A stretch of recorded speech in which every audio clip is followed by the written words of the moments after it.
Tires screamed metal, skated across pavement, and a black coupe tumbled like a coin right in front of me. Every car around me braked, stared, and kept going. I didn't. I threw my old Subaru onto the shoulder of Interstate 47 outside Riverbend, Ohio, ran through the heat and gasoline and dropped to the shattered window, where a man hung upside down in a navy suit, blood tracing his collar like a red thread. He blinked, tried to speak, and I grabbed his hand so he'd have one thing in this world that felt steady. "I'm Nora," I told him, voice shaking. "You're not alone." Sirens swelled, firefighters cut metal, and before they slid him into the ambulance, he pressed a heavy card into my palm, like a secret Evan Kincaid. Kincaid Capital, and I told him to focus on breathing, because I didn't know that name yet, or the mess it carried. 3 days later, he walked into Bluebird Bakery with a bandage above one eyebrow and sun in his eyes, and I swear the room got quieter. He looked at my thrift store chairs, the cracked front window, the display case that wouldn't stay shut without a wooden spoon jammed in the handle, and he smiled like home had a scent. "Let me do something," he said, careful, grateful ribs taped under that clean shirt to say thank you. Pride sits on my shoulder like a parrot, loud and opinionated, but Granny Lillian's voice is louder. Sometimes the right kind of help needs a place to land, baby girl. So I said yes with conditions, and Monday at 7, a small army rolled up. Electricians, painters, a flooring crew led by Gus Ramirez, who called me chef like it was a degree. The old linoleum came up, and there was honey-brown hardwood underneath. Like a good memory, new track lights made the cinnamon rolls look like art. The sign painter smoothed Bluebird Bakery across the glass, and the place finally felt like the dream I'd been hustling toward since I was 12. Evan didn't hide behind a clipboard. He hauled boxes, learned the espresso machine swept sawdust with careful hands, and when I asked why gratitude seemed to hit him like weather, he said eyes on the paint tray on foster homes from 7 to 15. Kindness felt like a rumor. That day on the highway, you made it real, and I slid coffee toward him, because some stories don't need fixing, they need holding. The grand reopening was loud in the best way, kids fogging the glass, neighbors hugging on the shiny floor, someone yelling that the pecan sticky buns tasted like church, and then the bell rang, and in blew my best friend Marley. Red heels, sharp eyes, zero time for nonsense. She hugged me, clocked Evan, and pulled me into the back like a fire drill. Her phone lit up with headlines stacked like bricks: Kincaid Capital acquires, Riverside Diners, 60% closed, community bookstore, shutters after Kincaid deal, dates from last year, last month, 2 months ago, and she said low and certain.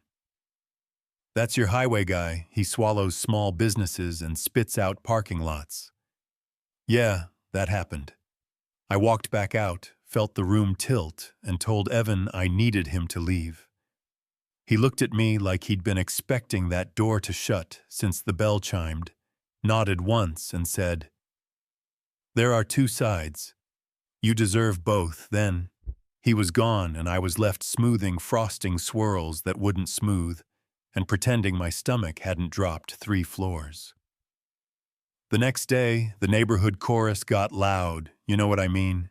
People love a villain, they don't have to meet, Mrs.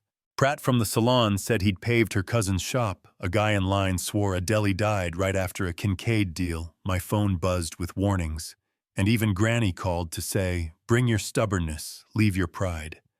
I sat on her porch with the river flashing silver through cottonwoods, while she poured sweet tea, the color of summer. I told her everything. The wreck, the work, the headlines, the way Evan's face changed when he laughed. And when I ran out, she just nodded. Reputation is the fastest story people tell, and the last one they tell. Right, she said, question is, do you need the time it takes to know a whole person? And are you brave enough to take it? I wasn't brave the first day or the second. But on the third, I texted Sycamore Park, 6 o'clock. You get 15 minutes. He showed up in khakis and a white shirt that made him look like a person, not a headline, and he sat at the far end of the bench with his hands loose like he wasn't going to chase me if I ran. "You can walk whenever this stops feeling like truth," he said. "But you saved my life, and I don't want you thinking it belongs to a monster." I asked him point blank about diners and bookstores and layoffs, and he said yes. And then he said the rest. He told me about Leo, 5 family restaurants, drowning suppliers, circling payroll, bouncing like a bad check, 2 choices left: bankruptcy or Evan. And how Kincaid bought the chain for double its paper value, closed the 3 money pits, invested in the 2 that could be saved, paid back wages, and vendor debts, handed Leo the remainder to start the food truck business he actually wanted. He told me about a hardware owner about to lose his house to keep his father's name on a door, how he turned the building into a lot, because retail died on that block 10 years ago, and how the man paid off his mortgage and bought into his daughter's plumbing business and slept a full night for the first time in a year. "Privacy costs reputation," Evan said, looking right at me. I chose to pay it because it wasn't my privacy to spend.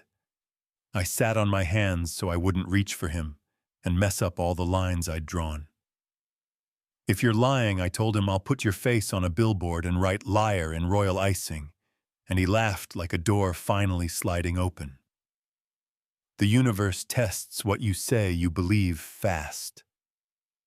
2 weeks later, Evan came in at closing with his shoulders tight and said Cal Thompson called. Thompson's Hardware. 53 years on Maple. He's behind on rent, the bank's coming for the house, and I knew every aisle of that place by heart. Mixer belts, key copies, Granny's hearing aid batteries. "So buy it," I said.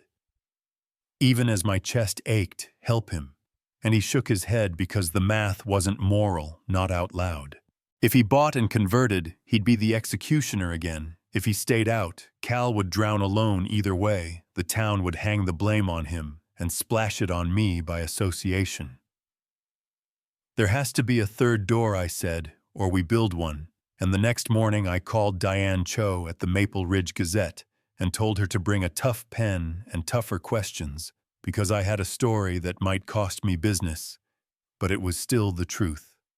Diane came in skeptical, drank my coffee, poked holes, called owners, verified numbers. And the day Cal rolled his gate down for the last time, the Gazette hit porches with a headline that wasn't sweet or soft.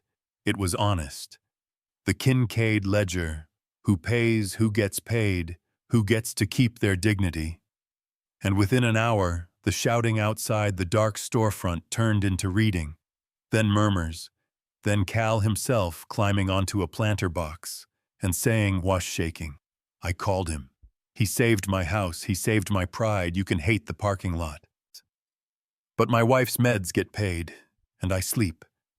Neighbors walked over one by one and put out their hands. Mrs. Pratt apologized. Someone yelled, "You should have told us," and Evan said he couldn't, without turning other people's hardship into his defense, and he was willing to learn a better way. And right then, I felt respect settle deeper than relief, the kind that leaves room for love. We didn't turn into saints. We turned into people who showed up. He learned to pipe frosting until his fingers cramped, took the rude customers so I could take the ones who needed gentle, apologized with specifics, funded the last dollars for the new community center, and refused to put his name on the plaque. The Gazette started a monthly column called The Exit, where owners told their endings with numbers that made sense and grace that made them human.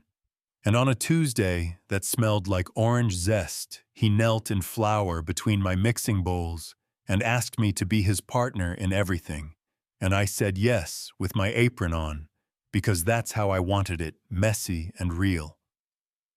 Here's where I'm going to make the comments light up. Next week, we have to choose between memory and medicine.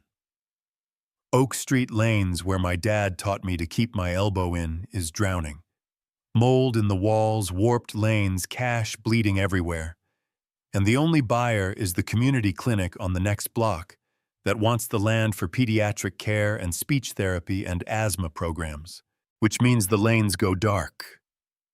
The neon comes down, and 1,000 birthdays and league nights turn into a story we tell. If we step in, we can keep nostalgia alive for maybe a year before the numbers bury it again. If we don't, kids get care they need right now. You feel that knot in your chest, right? Yeah, me too. That's the work. Not rich versus poor, not corporate versus community. Reputation versus reality. Dignity versus display. Memory versus medicine. And I have to look my neighbors in the eye either way. If you're still with me, tell me the hardest call you ever made when the right thing broke someone's favorite thing. Tell me if reputations are earned or assigned. Tell me if privacy is worth a public beating. And tell me what you'd do with Oak Street. Save the lanes or build the clinic. Drop your city and your take in the comments. I'll be there between batches, sugar on my sleeves, reading every word. You know what I mean.